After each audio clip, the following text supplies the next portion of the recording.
Le tic-tac de l'horloge à l'entrée de la case ne mentait jamais. Il marquait les heures avec la même obstination que les vagues marquaient le rivage. Clémence cousait, l'aiguille traversant le lin rugueux comme un pouls régulier, et chaque point qu'elle tirait semblait être une prière silencieuse pour Adeline, dont la toux roulait dans la maison comme un orage lointain.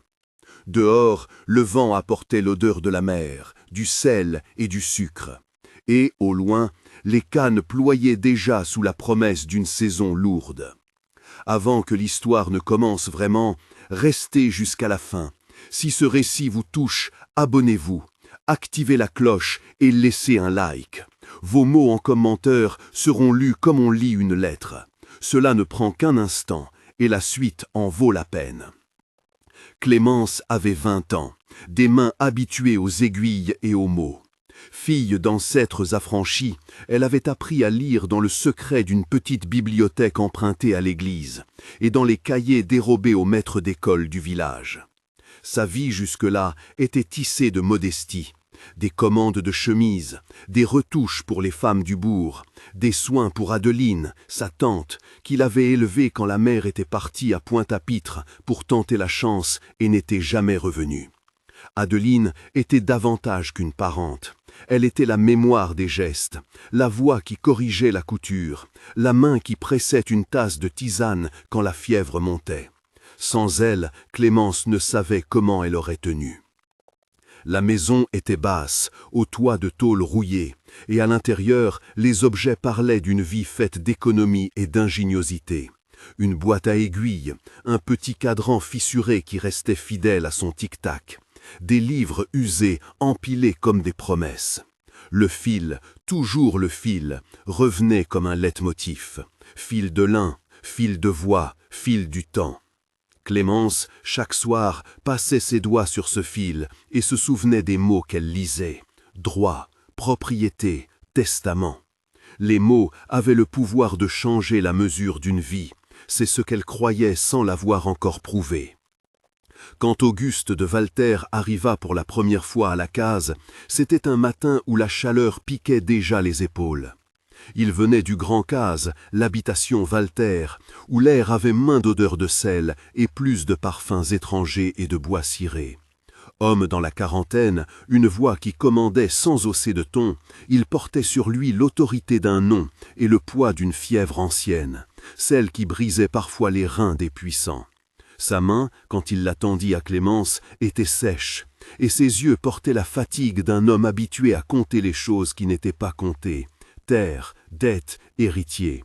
La rencontre fut courte en paroles et longue en conséquences. Adeline avait besoin d'un médecin que la famille Walter pouvait fournir, et la promesse de soins se mêla à une proposition froide comme un contrat. Il y avait chez lui une distance qui s'ouvrait parfois en regard, un respect hésitant, presque gêné. Il lui confia des livres. Parfois, la nuit, il venait s'asseoir près du feu et restait silencieux pendant qu'elle lisait à voix basse des passages de lois, de traités et de textes d'histoire. Dans ces moments, Clémence comprit que l'homme avait en lui un besoin plus grand que l'héritage, la compagnie d'une vérité qu'il voulait nommer et que, pudiquement, il ne savait pas comment formuler.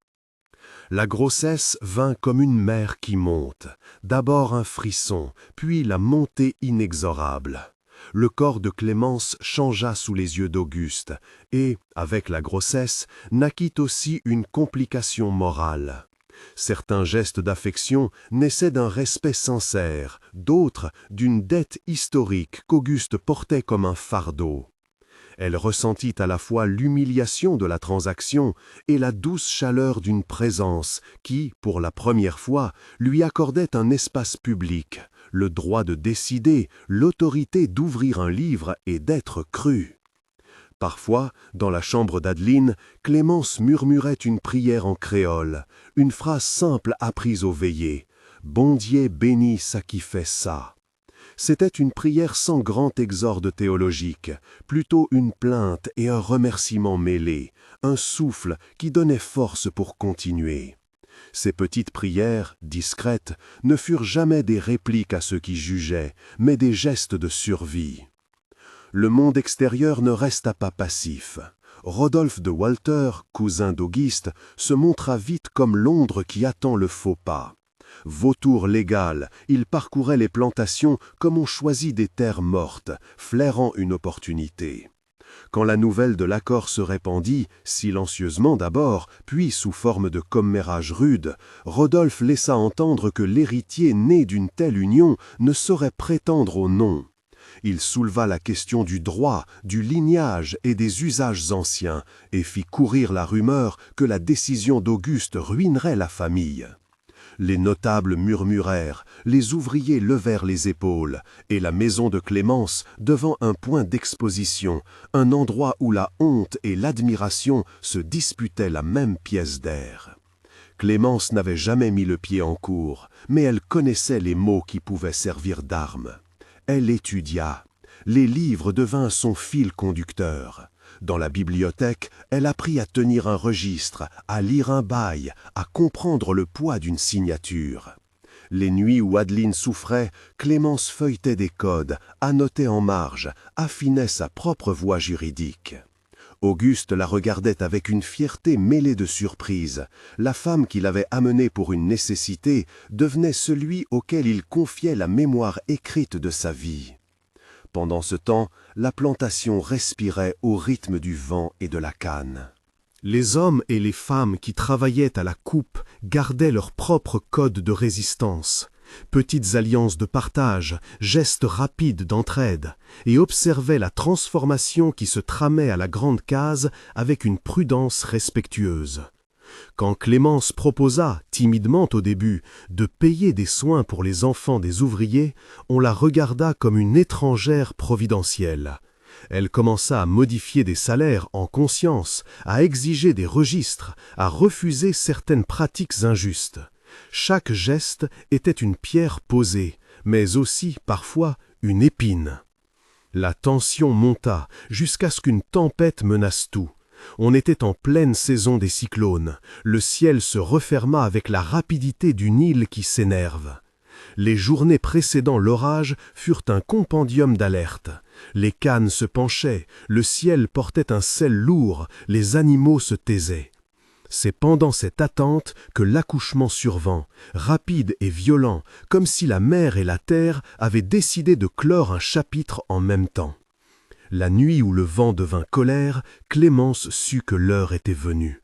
Les phrases se firent courtes, l'aiguille qui autrefois marquait la routine se mua en comptage de souffles. Auguste était présent, non pas comme maître, mais comme homme réduit à l'attente et à la peur. Éléonore et quelques servantes veillaient dans un ballet de gestes pratiques, comme si l'expérience collective pouvait remplacer les années d'études. Le cri du nouveau-né perça la nuit, aigu et immense. La maison sembla exhaler un long soupir. Ils l'appelèrent Gabriel, prénom qui portait la lourde image d'un messager, et il représenta d'emblée ce que tout le monde craignait et espérait, la possibilité d'un futur qui changerait les formes anciennes. La tempête fut double. Dehors, les rafales battaient comme des mains sur des portes, et dedans, la santé d'Auguste se rompit davantage. Il a vieilli visiblement, et la nuit de l'accouchement, entre une toux et un halètement qui le trahissait, il sentit s'ouvrir une peur qui n'était pas seulement celle de la mort, mais de la dépossession. Il n'y eut pas de scène grandiose, simplement un éclatement de faiblesse et la reconnaissance qu'il ne pourrait longtemps garder le timon de la plantation. Quelques semaines après la naissance, Auguste mourut. La mort fut discrète, comme un témoin qui se retire sans bruit. La plantation retint son souffle et, avec le silence du deuil, les yeux se tournèrent vers le testament.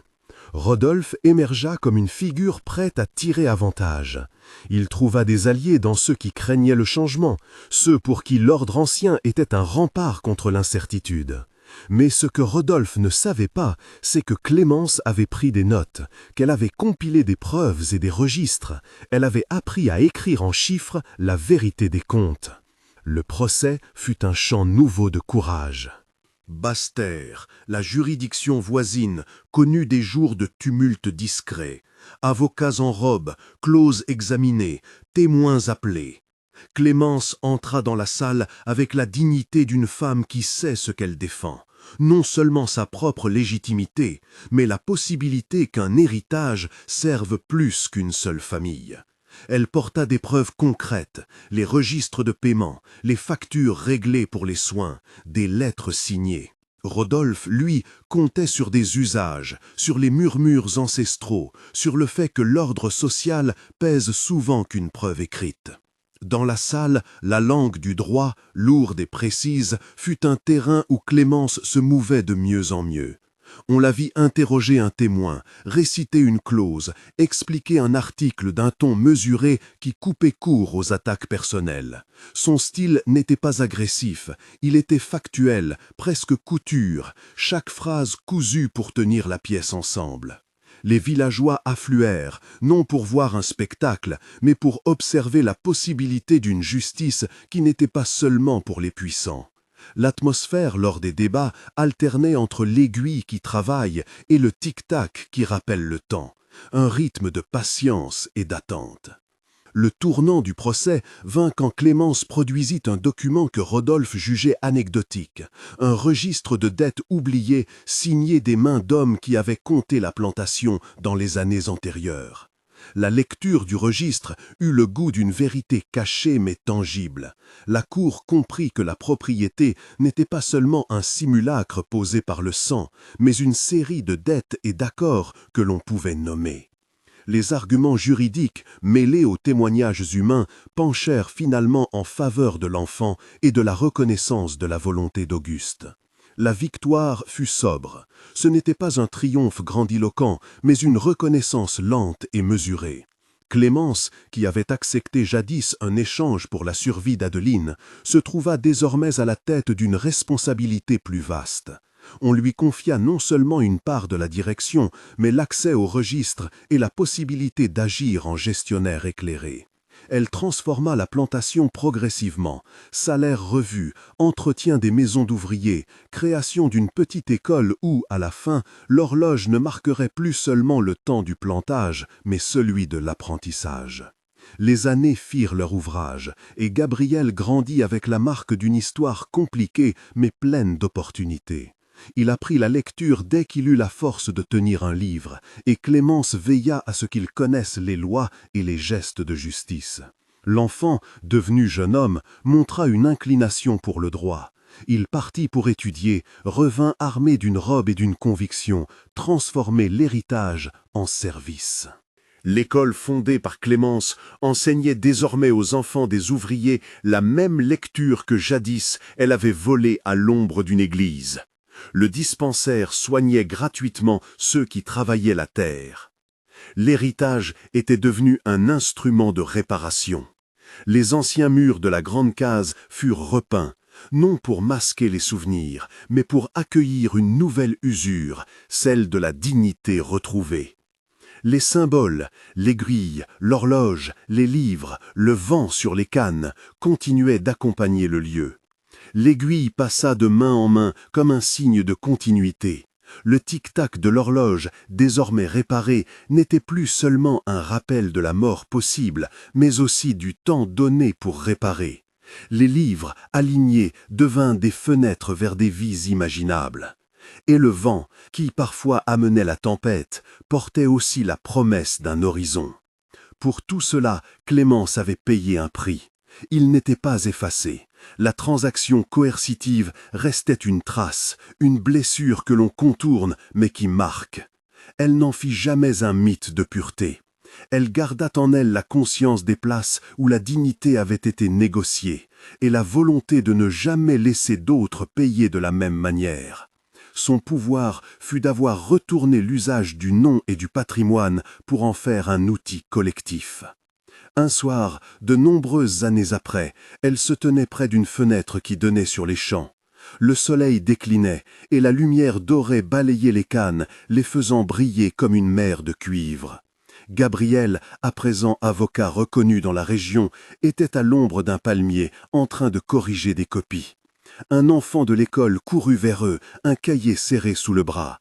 Dans la pièce, les aiguilles du temps et du travail continuaient leur mémoire.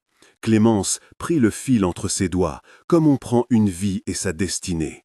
Elle sourit de cette douceur contenue. L'honneur, enfin, avait été rendu au travail et au savoir. La question du trône ou de la mort, cet ultimatum que l'on avait cru entendre comme une sentence, s'était transformé en une autre exigence, choisir maintenant. Clémence avait choisi, non pour la couronne, mais pour la vie possible.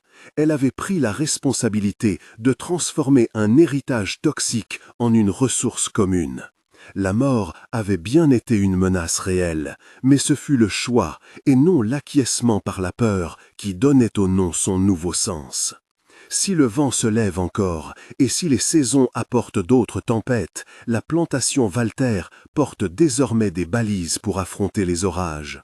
L'école, le dispensaire, les registres ouverts et la parole tenue devant une cour continuent d'être des réponses à la question que le pouvoir avait posée jadis.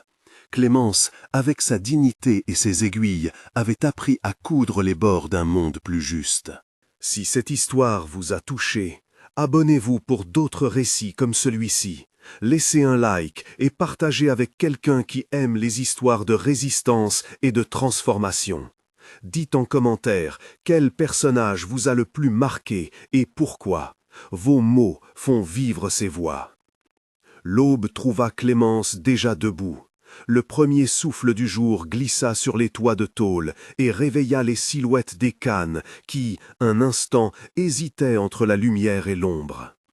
Elle passa par la cour, toucha du bout des doigts une des planches du pont de bois, celle que Gabriel avait consolidée l'année où la grande inondation avait emporté la digue, et respirant l'odeur chaude de la terre, sentit que quelque chose d'imprévu venait déranger la paix qu'ils avaient mise en place.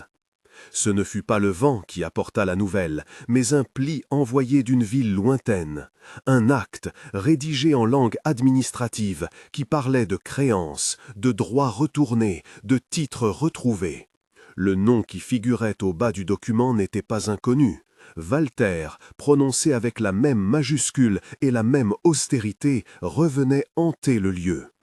Les termes étaient secs, ils réclamaient des comptes et envisageaient la restitution de terres au nom des ayants droit.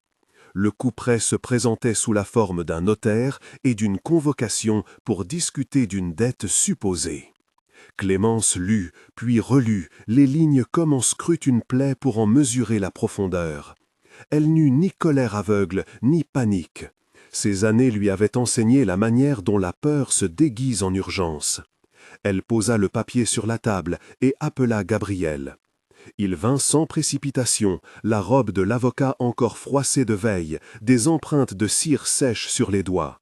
Son regard parcourut la feuille, puis la ferme, comme lisant entre les lignes l'histoire de plusieurs générations.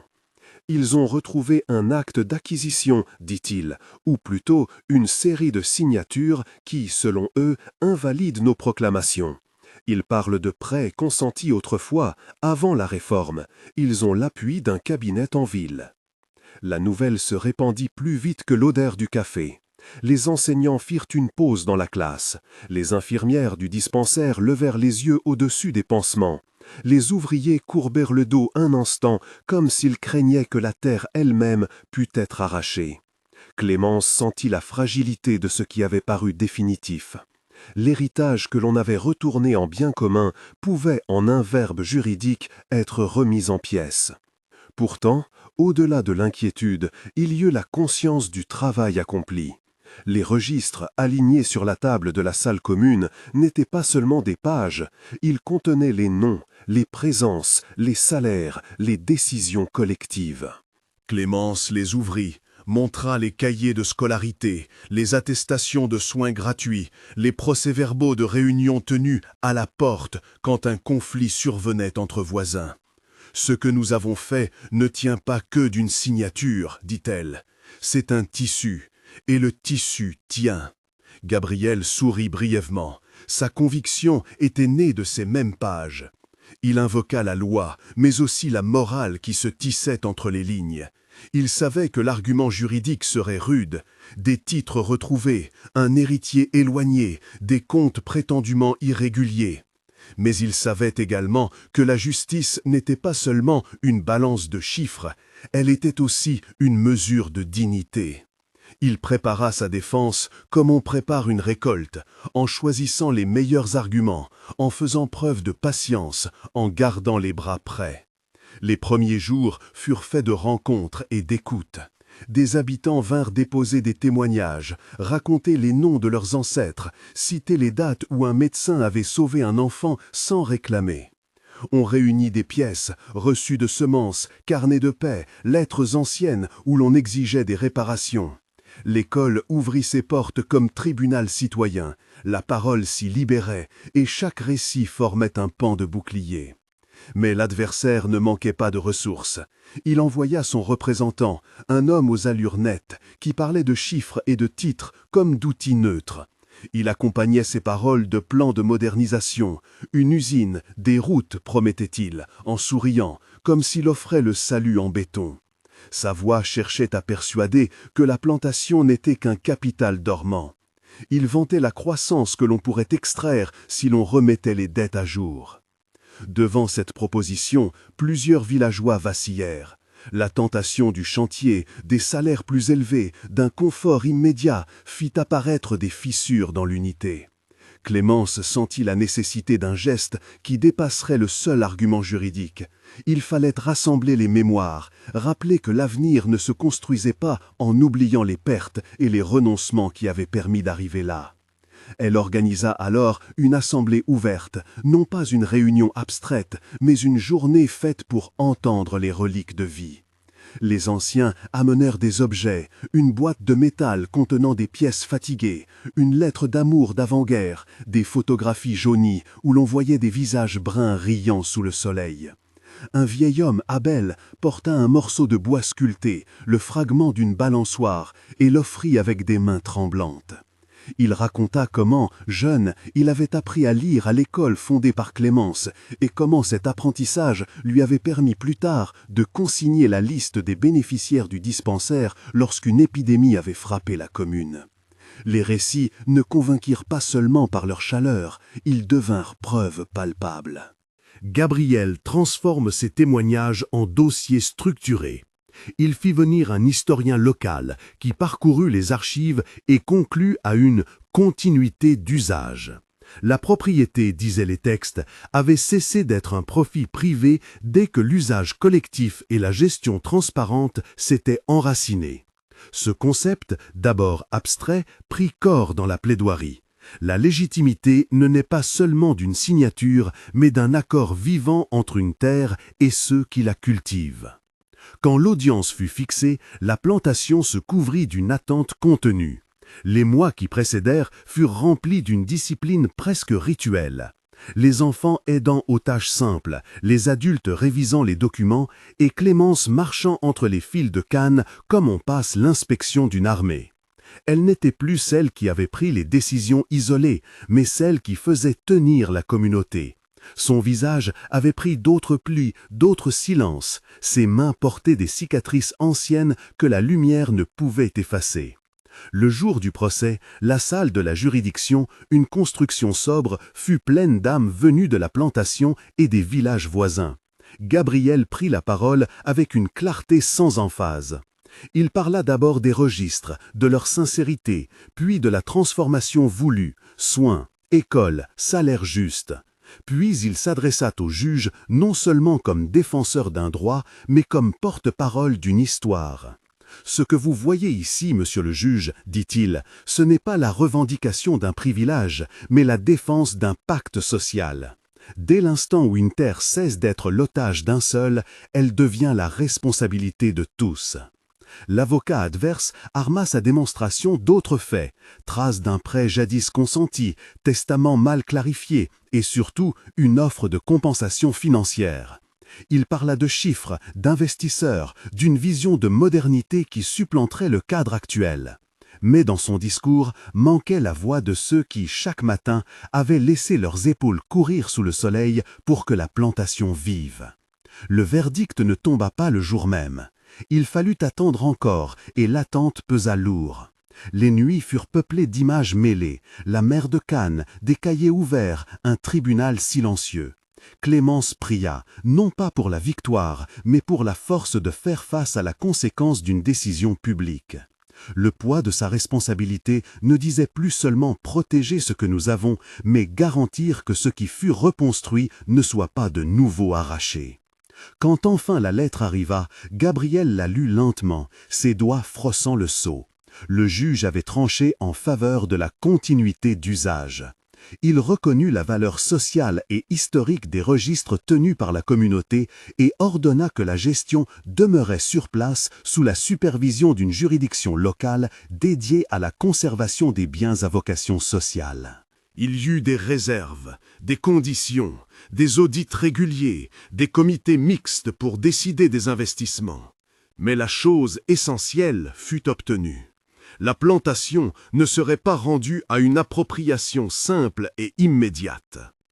La joie ne fut pas une explosion, elle fut une remontée graduelle, comme le soleil qui réchauffe la terre après une gelée. Les gens pleuraient silencieusement, se prirent dans les bras, puis reprirent leur travail avec une nouvelle vigilance, conscients que la victoire n'était pas la fin, mais le commencement d'une gouvernance partagée. Les saisons défilèrent encore. Une année de sécheresse vint tester la résilience de l'organisation. La nappe phréatique baissa, les récoltes furent maigres, et il fallut décider de rationnement, d'entraide. Gabriel proposa une réforme de la distribution, mettant en place des fonds de secours et renforçant la formation agricole. Clémence, elle, continuait à enseigner par l'exemple, tenir même quand le monde vous presse contre une pierre. Les enfants grandissaient avec l'histoire de la défense, non comme un récit héroïque isolé, mais comme une leçon sur la manière de transformer l'adversité en contrat moral. Les aiguilles de l'horloge de la grande case marquaient toujours leur rythme, et parfois, quand une saison particulièrement violente s'abattait, l'une d'elles se bloquait, forçant quelqu'un à grimper pour la remettre à l'heure. Ces gestes, anodins aux yeux d'un étranger, étaient devenus des rituels de transmission. On expliquait aux plus jeunes pourquoi l'on devait garder les livres, pourquoi l'on inscrivait les soins donnés, pourquoi chacun devait connaître son nom sur un registre. Ainsi se forgeait une mémoire civique où la propriété devenait service. Clémence, plus âgée mais plus sereine, observait ce tissage humain comme on contemple une couture enfin solide. Elle n'ignorait pas les traces laissées par la violence originelle, ni le prix qu'elle avait payé pour inverser l'usage du pouvoir. Mais il y avait désormais une fierté tranquille. La plantation Walter n'était plus un lieu de dépossession, mais un lieu d'apprentissage. Et quand, certains soirs, le vent rabattait sur les cannes une mélodie ancienne, elle souriait, sachant que la mémoire, ainsi cultivée, rendait aussi possible l'espérance. Au matin suivant la décision, la plantation semblait respirer d'une manière nouvelle. Ce n'était pas une joie bruyante qui envahissait les chemins. C'était une attention plus dense, comme un tissu qui, reprisé, devient plus chaud. Les registres ne furent plus seulement des feuilles pieusement gardées dans la grande case, ils devinrent des textes lus à voix haute lors des assemblées, des histoires de vie consignées pour que nul n'ignore d'où l'on venait, ni par quel prix on avait appris à partager. Une cérémonie modeste fut organisée le dimanche qui suivit. On dressa une table sur la place de terre battue. On y posa les carnets roussis, les intrants agricoles récemment acquis pour le potager communautaire, la cloche qui autrefois avait appelé à l'ordre. Les enfants, rangés par taille, attendaient comme si l'air lui-même contenait un secret. Gabriel prit la parole d'une voix qui cherchait l'équilibre entre fermeté et tendresse. « Nous n'avons pas gagné pour nous reposer, dit-il. Nous avons gagné pour apprendre à gouverner ce que nous avons. Les registres sont notre mémoire, les comités nos mains. » Clémence se leva ensuite, essuyant la poussière sur sa robe. Son visage portait les plis de la lutte, mais ses yeux brillaient d'une étonnante jeunesse. Elle parla des longues veillées où l'on inscrivait les soins prodigués, où l'on notait qui avait appris à coudre, qui avait tenu l'enfant d'une voisine. Ce que nous tenons ici n'est pas un patrimoine figé, dit-elle, c'est un outil, nous allons le partager, le faire vivre. Après les discours, un petit rituel. Chaque enfant planta un drageon de canne dans un carré nouvellement alloué à l'école. On leur expliqua que ce geste était une promesse, non d'une possession, mais d'une responsabilité. Les mains tremblantes de ceux qui étaient nés après la bataille pressèrent la terre, et la terre, généreuse, sembla accepter ce nouveau pacte. Les mois qui suivirent furent consacrés à l'institution. On établit des rotations de travail, des comités de santé, des brigades pédagogiques. Les audits exigés par le jugement, mot dur pour certains, salutaire pour d'autres, devenaient l'occasion d'affiner des règles. On apprit à rédiger des comptes, à tenir des procès-verbaux simples mais transparents. Gabriel, malgré son peu d'aisance avec les chiffres, s'assit pendant des heures auprès de jeunes qui avaient suivi des ateliers de gestion. Il acceptait de se laisser enseigner et parfois, surpris, il riait de sa propre lenteur. Toutefois, la paix n'effaça pas les lignes de fracture. La sécheresse précédente avait laissé des dettes et des douleurs. Plusieurs familles, pressées par des besoins immédiats, réparation de toiture, médicaments pour des vieillards, regardaient les promesses de partage avec impatience. Un soir, devant la grande case, Antonio, qui avait perdu un fils la saison de la mauvaise pluie, prit la parole avec une urgence que nul ne pouvait ignorer. « Je n'aime pas les divisions, dit-il, la voix brisée, mais que sert-il de parler d'avenir quand mon toit fuit ? Si quelqu'un me proposait de payer pour réparer cela, si... » Il n'acheva pas. Les regards se posèrent sur lui, partagés entre compassion et crainte. Une voix jeune répondit, c'était Rosa, institutrice depuis peu. Elle parla de plans simples, un fonds rotatif pour urgence, contributions volontaires, journées de travail communautaire dédiées aux réparations. Mais elle sut aussi parler des pièges. « Vendre ce que nous avons n'est pas la solution, » dit Rosa. Il faudra d'abord que nous mettions en place des mécanismes qui répondent au présent sans brader demain. Le débat se prolongea jusque tard. Gabriel sentit, comme souvent, la tentation de trancher. Sa formation d'avocat, cette habitude de trouver un argument qui ferme la discussion, le poussait. Mais Clémence posa la main sur son bras et secoua la tête. Elle savait mieux que quiconque que les solutions imposées d'en haut brisaient plus de vies qu'elles n'en sauvaient. Au terme d'une longue assemblée, on adopta à l'unanimité provisoire la création d'un fonds de solidarité alimenté par une petite part des excédents de la prochaine récolte et des contributions volontaires extérieures, bourses offertes par des anciens émigrés touchés par l'histoire, dont Modeste de Voisin. On convint aussi d'une charte de transparence, lisible, révisable, signée par les membres du comité et lue publiquement chaque trimestre. Ces décisions petites et pratiques obligeaient chacun à une discipline nouvelle. Les premiers mois d'application ne furent pas sans faille. Un inventaire mal tenu provoqua des soupçons. Une absence de vérification permit à quelques outils de disparaître. Mais la communauté, par habitude désormais, ne laissa pas la colère faire loi.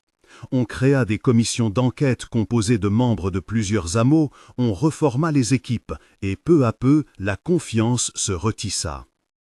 Pendant ce temps, à la grande case, la vie suivait sa cadence. Naissance, enterrement, fête de baptême où l'on chantait jusqu'à l'aube. Clémence observait ces événements avec une attention sereine. Elle ne cherchait pas à être vénérée. Sa tâche, désormais, était de transmettre. Elle faisait venir jeunes et moins jeunes et racontait, sans dramatiser, la façon dont les registres s'étaient rendus nécessaires. « Vous n'êtes pas les héritiers d'une victoire, leur disait-elle. Vous êtes les gardiens d'un accord. » Les enfants grandissaient avec ces mots, et certains, comme Mathéo et Lila, se montraient vite avides d'apprendre la gestion, la lecture et les rudiments de l'agronomie qui avaient permis de tenir la plantation quand la sécheresse avait sévi. Ils devinrent, sans grandiloquence, les relais d'une promesse faite à voix haute.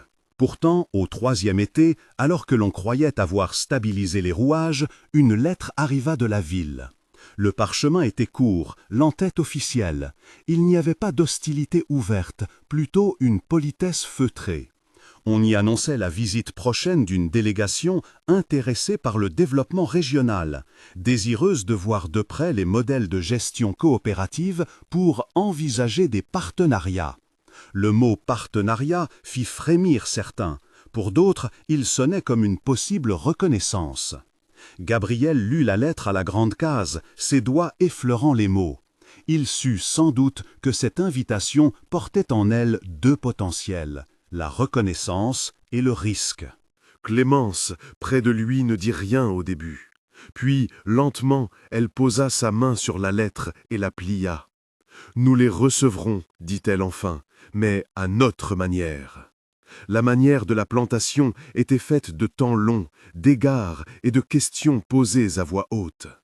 La délégation de la ville, lorsqu'elle vint quelques semaines plus tard, eut affaire à une communauté qui avait appris à poser ses propres conditions.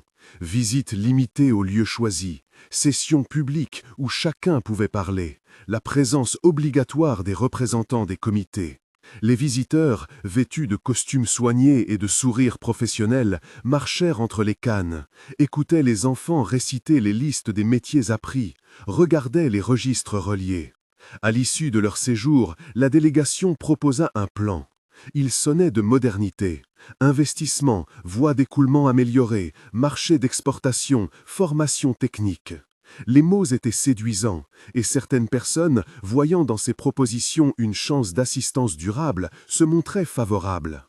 Mais la proposition comportait aussi des clauses. Priorité de vente, exigence de rendement, possibilité d'apporter des capitaux externes. Autrement dit, ce que l'on offrait n'était pas seulement aide, c'était une transformation de l'organisation. La communauté, rassemblée une nouvelle fois, sentit le poids de la décision. Ce n'était plus seulement une question de réparation ou de fonds d'urgence. C'était la possibilité d'une scission entre logique de service et logique de marché. Gabriel prit la parole, pesant chaque mot. « Nous avons appris que la propriété peut être service, dit-il. Nous avons appris à tenir des registres pour que personne ne soit oublié. Avant d'accepter quoi que ce soit, nous devons savoir si ce que l'on propose renforcera notre pacte ou s'il le mettra bas. » Rosa ajouta, avec la clarté d'une institutrice. « Il faut des garanties, des formations indépendantes et surtout la possibilité de choisir. L'aide qui oblige n'est pas aide, elle est transfert de souveraineté. » La discussion se prolongea, parfois vibrante, parfois usante. Certains, fatigués par les années difficiles, murmuraient que l'on perdait des occasions parce que l'on se montrait trop prudent.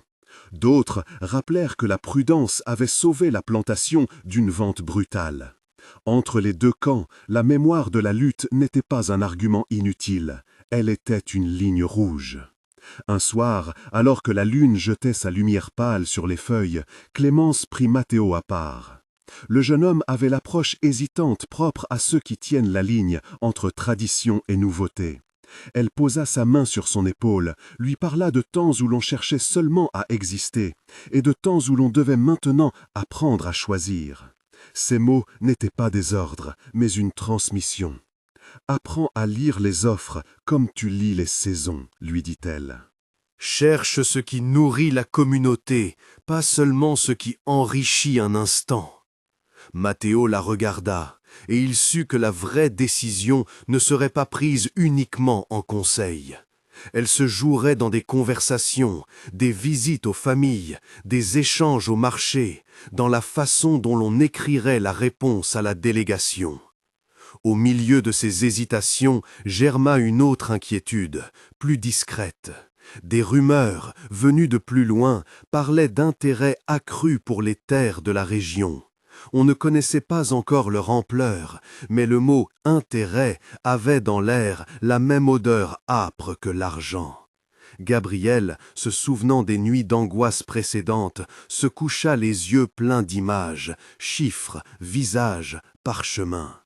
Il comprit que la vigilance ne pourrait jamais finir, que la garde d'un pacte social était un travail qui se transmettait comme les semences. Et c'est ainsi que la plantation Walter, forte d'une victoire judiciaire et d'une nouvelle organisation, s'apprêtait à affronter une étape différente, l'épreuve de l'extérieur, camouflée sous le visage de la promesse. Les vents changeraient peut-être, mais la communauté, en ses plis et ses rituels, commençait à comprendre que la défense d'un bien commun exigeait plus que la résistance, elle exigeait aussi la sagesse des choix. La semaine suivante, une autre lettre arriva, moins formelle, signée d'un nom qu'on croyait appartenir au passé. On y lisait une proposition personnelle, obscure mais insistante, d'acquérir un lot précis des terres en échange d'une compensation élevée. Le sceau n'était pas officiel, il était celui d'une personne seule. Gabriel la posa sur la table, sentit la lourdeur de l'encre et comprit que, désormais, les attaques prendraient des formes multiples, subtiles, séduisantes, personnelles. Il leva les yeux vers Clémence. Elle lut la lettre sans surprise et, comme toujours, trouva la phrase qui heurta le moins l'orgueil et le plus la prudence. « Nous répondrons ensemble, dit-elle, et nous écrirons nos conditions. » Clémence posa la plume, releva la tête et regarda la pièce comme on scrute la mer avant la tempête. Il ne s'agissait plus d'une simple feuille, c'était la première pierre d'un choix qui pouvait dessiner l'avenir. Autour de la table, les visages reflétaient la fatigue de la saison et la détermination des vies qui s'agrippent aux terres. « Écrivons des clauses qui tiennent en hiver, » dit Rosa, « qu'on ne puisse vendre que si la majorité des familles acceptent et qu'en cas de départ, la terre revienne à la communauté. » Gabriel prit une respiration et énonça lentement, comme si chaque mot devait rester gravé. Formation indépendante, partage des bénéfices, transparence des comptes, aucun engagement qui laisse un seul foyer sans voix. Ils mirent au point des articles concrets, droit de préemption collectif, audit régulier par des témoins choisis parmi les villages voisins, clause de réversibilité si l'acheteur cessait de respecter le pacte. Clémence ajouta une phrase qui faisait peser la sagesse sur la signature. Tout contrat devra être ratifié lors d'une assemblée publique tenue à la porte du village après 30 jours de délibération. Ainsi, la décision ne pourrait être prise dans une chambre fermée. Matteo, qui écoutait sans interrompre, se leva pour proposer la marche pratique. « Je parlerai aux familles, dit-il. J'irai chez ceux qui doutent, j'expliquerai ces clauses, et je rapporterai leur voix. » Il partit dès l'aube, le sac léger et la lettre pliée dans sa poche, comme une brûlure froide. Il trouva des regards ouverts, des mains qui tremblaient à l'idée de choisir entre monnaie et mémoire. Chez une vieille voisine, il redécouvrit l'histoire de la vente qui avait failli tout griser. Récits froissés, larmes contenues, la façon dont l'avidité avait autrefois arraché des racines. Ces récits devinrent des signes pour sa parole. Il insista sur la valeur immatérielle du commun, la promesse, le partage, la transmission, et sur la nécessité de forces légales pour la protéger. Quand il revint, le soir avait étendu sa cape. La place était brillante d'huis clos et de chandelles. Les voix se levèrent, mesurées, parfois vives, mais jamais rompues par la peur. On vota ensuite la rédaction finale, un brouillon de réponse, ferme mais poli, demandant des précisions sur l'identité du proposant, l'origine des fonds et l'accord préalable sur toutes les clauses proposées. Avant d'envoyer, Gabriel prit la lettre dans ses mains et prononça, presque en secret, une sentence de garde. Nous pouvons remercier sans céder. Nous pouvons écouter sans vendre notre futur. Ils scellèrent la missive d'une bande de toile et d'une note tenue par Clémence. À peine eurent-ils fini que l'on entendit de la route le pas de bottes lentes. Un homme arriva, le manteau relevé, une lettre à son tour dans la main. Son visage était connu de quelques anciens. Un nom qui revenait comme une rumeur, celui dont la signature avait attiré l'attention la semaine passée. Il salua sans se dépêcher. « Je cherchais Gabriel Walter », dit-il. Sa voix était douce, presque polie, mais elle portait la promesse d'enjeux plus grands que la simple politesse. Les regards se tournèrent et la nuit sembla retenir son souffle.